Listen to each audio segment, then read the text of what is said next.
An interface does not need to only have method headers. It can also specify fields. The difference is that those fields can only be constants. We don't have to define them to explicitly declare them as constants. They will by default be constants. What do I mean? The fields are implicitly declared as public, final, and static. By the way, the methods are implicitly declared as public, even if we don't write the keyword public in front of the method header. This is what is the case in interfaces.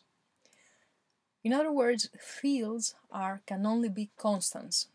And for this reason, we have to provide a value. We have to use the assignment operator and provide a value to those variables, to those fields. Why would we do that? There is a single reason. This is a very easy way to allow classes that implement the interface to have shared constants. Here is an example of an interface so that we actually see how we can define fields in interfaces.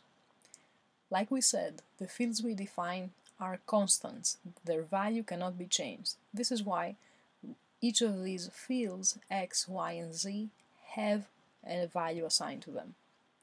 Notice also that we don't need to write down public, static, final. These are implicitly there. Any class that implements that interface is perfectly fine using those fields. You can see that they can be accessed through the class. Now here is a point that may not come to your mind.